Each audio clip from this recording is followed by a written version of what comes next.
এবারের ভোটে আপনাকে মানুষ কেন বেছে নেবে? উন্নয়ন বলে কিছু নয় গল্পগুড়ি আমাদের গল্পগুড়ে আপনারা সব ঘুরে দেখেন। গল্পগুড়ে যদি আপনার টাইম দেন, আমাকে 140 রাস্তা ভাঙা ফোটা আছে, কোনো কাজ নেই। আমাদের গল্পগুড়ে 76 বছর হলো আমাদের স্বাধীন হওয়ার, কিন্তু গল্পগুড়ে আজ পর্যন্ত আমরা একটা কলেজ পাইনি। কলেজ, ডিগ্রি কলেজ নাই, মহিলা কলেজ নাই, গার্লস হাই স্কুল নাই, কৃষকদের কোনো ব্যবস্থা নাই। উনি আমাদের এখানকার মন্ত্রী গোলাম রামপাটি সাহেব 6টা মন্ত্রণালয় পেয়েছে। আমি ও দেখাতে পারবে না যে উনি বিধানসভাতে গোয়ালপুরের মানুষের ব্যাপারে কিছু বলেছে, একটা ফুটেজ দেখাতে পারবে না। আমাদের মাননীয় মমতা বন্দ্যোপাধ্যায় ক্ষমতায় আসার আগে বলেছিলেন যে government should be for the people, by the people, of the people, with the people. উনি এটা প্রমাণিত হয়ে গেছে, প্রমাণ করে দিয়েছেন যে সরকার মানুষের জন্য হয়। আর বাচ্চা জন্ম হলে শিশুসাথী, আর মৃত্যু হলে সমব্যথী। এর মাঝখানে 98টা স্কিম আরও আছে, যেগুলো বললে 1 ঘন্টা লেগে যাবে। কোনো রাজ্যতে এগুলো স্কিম করা যায়নি, কোনো রাজ্যতে হয়নি। আমরা যেটা লক্ষ্মী ভাণ্ডার দিচ্ছি, আর যুবসাথী একটা নতুন স্কিম হয়েছে, জমিহীন একটা নতুন স্কিম হয়েছে ক্ষতিপূরণের জন্য। যারা আদি জমি, যাদের জমি নাই, অন্য জমি দিয়ে পড়ে 2000 টাকা আর 2000 টাকা 4000 টাকা দেয় বছরে। আর বছরে আমাদের এখানে আমাদের মুখ্যমন্ত্রী আগে 1000 টাকা ছিল, এটা বৃদ্ধি করে 1500-1700 করেছে, যার জন্য বেশি করে আমি পাচ্ছি, সাপোর্ট পাচ্ছি মহিলাদের আর পুরুষদের। সবাই আমাদের গল্প করে সবাই সাপোর্ট করছে আমাকে। এসআইআর কি শাসকের পক্ষে যাবে নাকি বিরোধীদের পক্ষে যাবে? এসআইআর তো শাসকের পক্ষে চলে, 2 শাসকের পক্ষে গেছে, বিজেপিও টিএমসিও। বিজেপি জ্ঞানেশ কুমারকে দিয়ে এসআইআর লাগু করলো।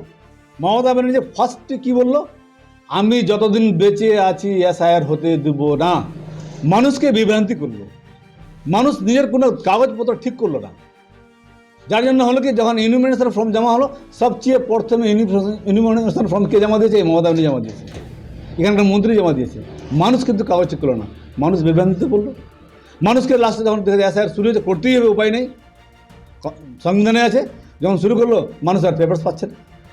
আমাদের গোয়ালপুকুরে উনি বসে বসে রেসিডেন্সিয়াল সার্টিফিকেট দিচ্ছে যারা বাইরে ছিল তাদেরকে। রেসিডেন্সিয়াল সার্টিফিকেট কি সিটিজেনশিপ সার্টিফিকেট? মানুষকে বকা বানাচ্ছে।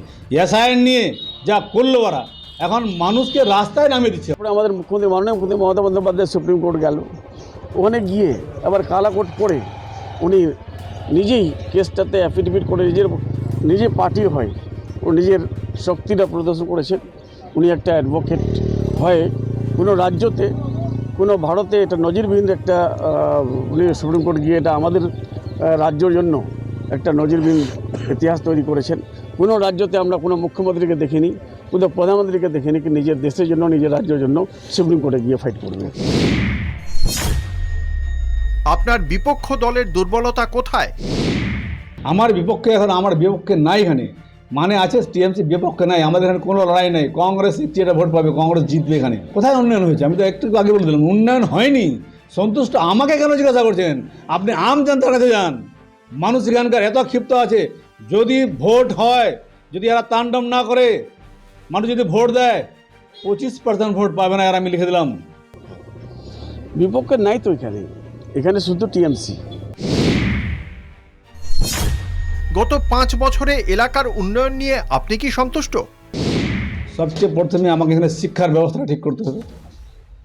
2 নম্বর, এখানে আমাদের স্বাস্থ্য পরিষেবা ঠপ, কিচ্ছু নেই। ব্রিটিশ আমলে একটা হসপিটাল আছে, লদন বিপিএসসি প্রাইমারি হেলথ সেন্টার, তার মধ্যে কোনো ফ্যাসিলিটি নাই। এক্স-রে নাই, ইসিজি নাই, সোনোগ্রাফি নাই, আলট্রাসাউন্ড নাই, কিচ্ছু নাই ওখানে। ইভিনকি একটা ব্লাড টেস্ট করার জন্য কোনো ফ্যাসিলিটি নাই। সিজার নাই। একটা মহিলা লেবার পেশেন্টকে আমরা ইসলামপুর নিয়ে যেতে হয়, কিষানগঞ্জ যেতে হয়। এগুলো করবো।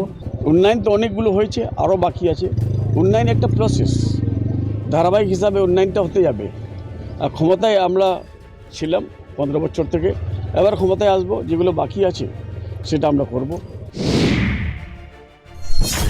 বিধায়ক নির্বাচিত হলে এই এলাকার মানুষকে আপনি কি প্রতিশ্রুতি দেবেন? শিক্ষার ব্যবস্থা করব, স্বাস্থ্য পরিষেবা ঠিক করব। তারপরে আমরা এখানে কৃষকদের জন্য আমাদের যে মান্ডি, কৃষকদের মান্ডি নাই, মান্ডি আমরা জোগাড় করব। কলেজ করব, যেহেতু এখানে ডিগ্রি কলেজ দেয়, এখানকার ছেলেমেয়েরা পড়াশোনার জন্য কিষানগঞ্জ বিহারে চলে যেতে হচ্ছে বা শিলিগুড়ি চলে যেতে হচ্ছে, ইসলামপুর চলে যেতে, ওদের ব্যবস্থা করব। আমাদের যে এখানকার গার্লস স্কুল নাই, হাই স্কুল নাই, গার্লস স্কুল করব। এবং সবচেয়ে বড় কথা, আমাদের এখানকার 1.5 লাখ ছেলে ইয়ং ব্লাড প্ল্যান করে গেছে অন্য রাজ্যে রোজগারের জন্য, আমরা এখানে রোজগারের ব্যবস্থা করব। যাই হোক, যারা এখন ওই বেকার ভাতা দিচ্ছে আর লক্ষ্মী ভাণ্ডার দিচ্ছে, এই দিয়ে এটাকে রোজগার বলে না, এটা একটা চাঁদা হয়, চাঁদা বলে নিলাম। প্রথম কাজ আমরা কলেজের জন্য একটা চেষ্টা করেছিলাম, কিন্তু আমার ভাইগুলো গতবার আমার এগেনস্টে বিজেপিতে দাঁড়িয়েছিল, এবার ওকে বিজেপি টিকিট দেয়নি। তখন ওনারা বললেন যে না, জমি আমরা দেবো না, বাপের সম্পত্তিতে সবাই পায়।